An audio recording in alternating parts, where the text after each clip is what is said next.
तेवढा आपला भाव, आपली श्रद्धा अखंड आपल्या जीवनामध्ये त्या भगवंतावर असावी. आणि शेवटच्या अध्यायामध्ये जे सुत आणि शौनकादी ऋषींनी 2 श्लोक सांगितले, ते 2 श्लोक माझ्या पाठीमागून सर्वांनी म्हणा. ते 2 श्लोक असे आहेत.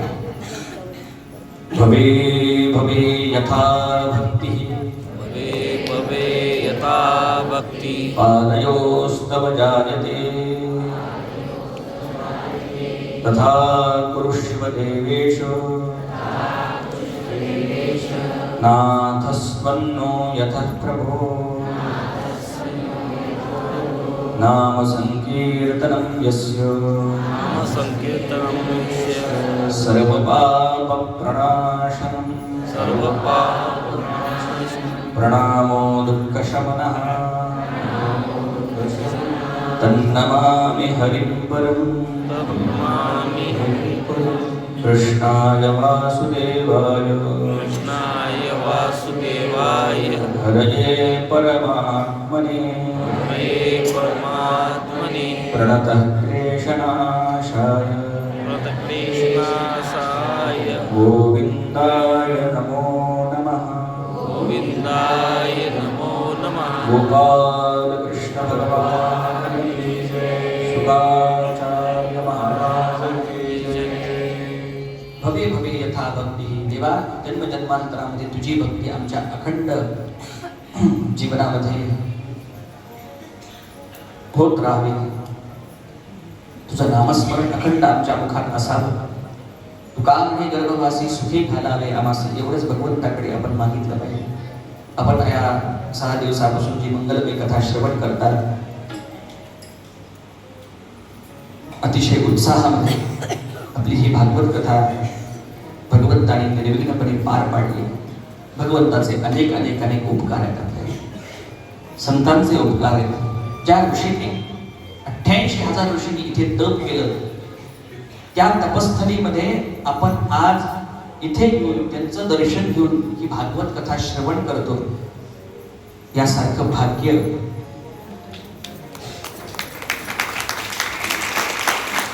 खरंच आपण भाग्यवान आहोत.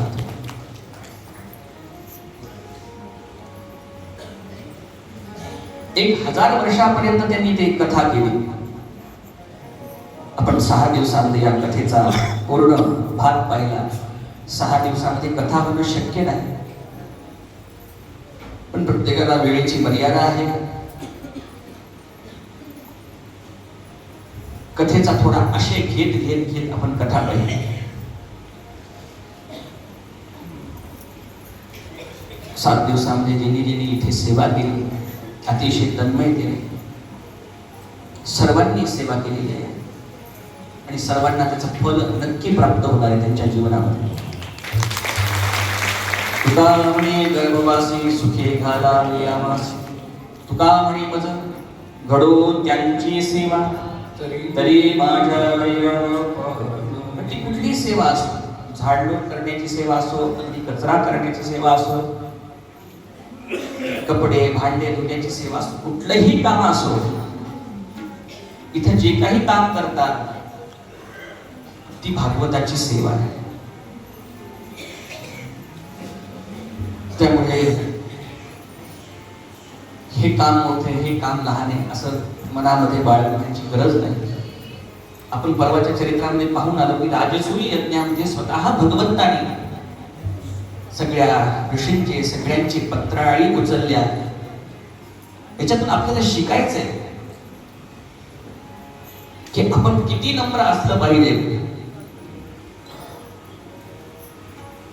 तेव्हा कुठे परीक्षितासारखा उद्धार होतो, तेव्हा कुठे धुंदुकारीसारखा उद्धार होतो. आणि जे काही आपल्याला मार्गदर्शन करणारे 6 दिवसांमध्ये ते सगळं भागवत पुराण आपल्याला मार्गदर्शन करत होतं. आपण फक्त निमित्त मात्र आहेत. बोलनिताची धनी वेगळाच. मी इथे कथा केली म्हणजे आपण निमित्त मात्र, आपण कोणी नाही. भगवान आपल्याकडून बोलून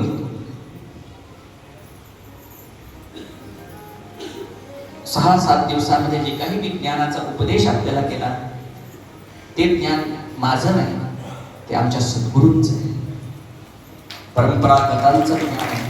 पूर्वाचार्यांनी आपल्यावरची जबाबदारी दिलेली आहे, त्या ज्ञानाचा उपदेश करा, त्यांच्यातून परमकल्याण होणार आहे, ते सगळं त्यांचं आहे. पण त्यांचा एवढा मोठा अधिकार आहे, त्यांनी आपल्याला निमित्त मात्र केलेले, पण सगळे ते सगळं चालवत असतात. पाठीमागे मोठी शक्ती आहे आणि त्या शक्तीला बघण्याचा अधिकार आपण सिद्ध केला पाहिजे.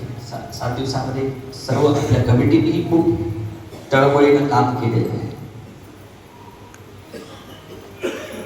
देवळापर्यंत जात असताना पायऱ्या असतात, एकेका पायरीनं आपल्याला जावं लागतं. एकदम आपण देवाच्या मूर्तीपर्यंत जातो का? जात नाही. आधी पायऱ्या असतात मंदिराच्या, त्यानंतर खांब लागतात मोठे मोठे. या पायऱ्या आहेत म्हणून देवाची मूर्ती उभी आहे, हे खांब आहेत म्हणून देवाचं मंदिर उभे आहे. तसं आमची सर्व कार्यकर्ती मंडळी आहे म्हणून कार्यक्रम उभा आहे. फक्त हे सगळे आपण निमित्त मात्र आहेत, पण करता धरता तो परमेश्वर हे सर्वांच्या हृदयामध्ये असते. म्हणून अशी मनामध्ये धारणा ठेवून आपण सर्व कार्य केलं तर निश्चित परमात्म स्वरूपता आपल्याला आपल्या या जीवनामध्ये प्राप्त केल्याशिवाय आपण राहू शकत नाही, आणि ती आपल्याला करता येणार आहे. ती परमात्म स्वरूपता आपल्याला प्राप्त व्हावी इतकं सांगून मी आज भागवताला विराम देतो. झालेली सेवा भगवंताच्या चरणी समर्पित करू. निष्ठेत धर्माचरणानं वागा, आपला संसार सुखाचा व्हावा अशी सर्वांना इथून भागवत व्यासपीठाच्या इथून मी सर्वांना शुभेच्छा देतो, सर्वांना शुभाशीर्वाद देतो. आणि भगवंताचा आशीर्वाद आपल्या सर्वांना आपल्या सर्व नित्य जीवनामध्ये आपल्याला असावा हीच या भागवताच्या चरणी प्रार्थना करतो. साधू महाराजांच्या चरणी प्रार्थना करतो. झालेली सेवा भगवंताच्या चरणी समर्पित करतो. फक्त इतकंच आज भगवंताकडे मागायचं की देवा, आम्हाला जन्मजन्मांतरामध्ये तुझी भक्ती आम्हाला घडू दे, बाकी काही नाही. अखंड आमच्या मागे पुढे तू उभा राहा.